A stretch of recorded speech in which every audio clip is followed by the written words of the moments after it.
Over 50% of relationships end in heartbreak. Think yours beat the odds? Let me show you exactly why it won't. Starting now. Unrealistic expectations kill love before it even begins. You expect your partner to be your lover, your therapist, your best friend, your life coach, and your emotional support animal, all at once. No one person can fill every role you crave. When they fail, and they will, you feel betrayed. That sense of, how could you let me down, is really just burnout because you overloaded them with impossible demands. Then trust starts to crack. Trust isn't just about infidelity. It's about reliability and emotional safety. Small lies, defensiveness, vague "I'm fine" answers. Those tiny cracks let doubt seep in. You start double-checking stories, scanning tone, wondering if you're imagining things. Once that mirror of trust shatters, you can glue the pieces back together, but it never reflects the same. Next comes poor communication. Most couples don't talk, they coordinate. Pick up milk. Did you pay the bill? Logistics, not connection. Real communication is vulnerability. I felt hurt when you canceled on me. Not, you never care about what I want. But we're wired to avoid conflict. We fight, withdraw, blame, stonewall, and call it normal marriage stuff. It isn't. That silent erosion eats away at intimacy faster than any argument. And about respect, nothing kills love faster than contempt. Not anger, contempt. The eye rolls, the sarcasm, the subtle mocking, when your partner's dreams or opinions don't match theirs. Dr. John Gottman calls contempt the #1 predictor of divorce. Once you see disgust instead of compassion, you stop seeing an equal, you see a problem to fix. Conflicting priorities are next. You want kids, they want freedom. You crave growth, they seek stability. You're building a startup, they're ready to settle down. Love doesn't rewrite life goals. You can't bridge that gap with, "we'll figure it out." Compromise works only when both people genuinely want to meet in the middle. Let's talk intimacy. Sex isn't just pleasure, it's a language of connection. But stress kills libido. Work overtime, fight about money, neglect the date nights, and the bedroom grows cold. Without touch, oxytocin dries up. Without oxytocin, attachment frays. Eventually, you're roommates with benefits, then just roommates. And by the time you notice, the distance feels insurmountable. Here's something painful. Many modern relationships are built on sexual chemistry alone. You sleep together, spark flies, and boom, you're together. But when the novelty fades, you realize you never had a real foundation. There's no friendship, no shared values, no deep emotional bond, just a fading flame.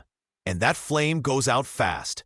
On the flip side, some couples ignore sexual compatibility altogether until resentment piles up.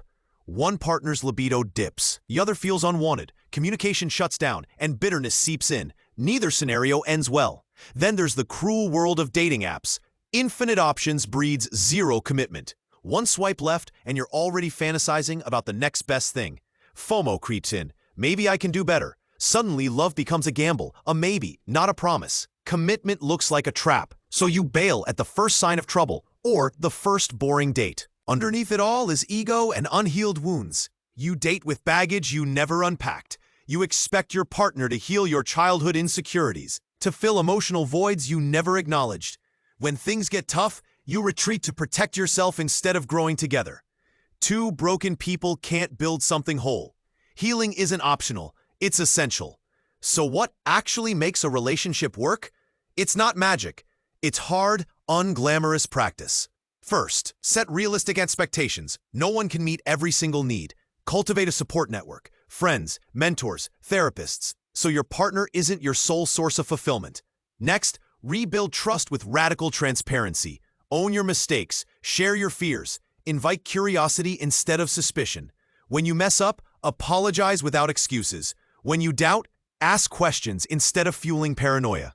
Learn real communication techniques. Use I statements, pause before reacting, listen for meaning, not just words.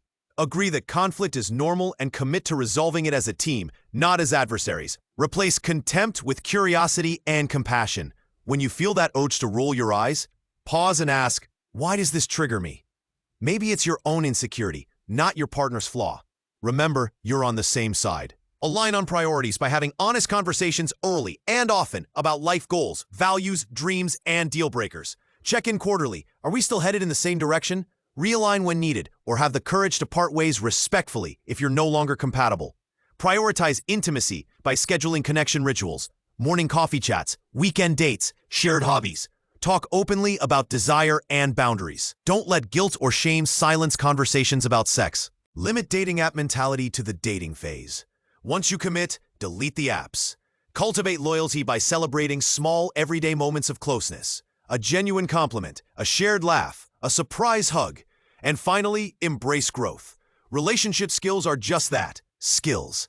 They require practice, feedback, and a willingness to fail and learn. Seek therapy or coaching if you need tools. Read psychology books. Attend workshops. Grow yourself so you can grow together. Relationships don't work when we treat love like a lottery scratch-off, hoping for luck, instead of a lifelong craft we hone every day.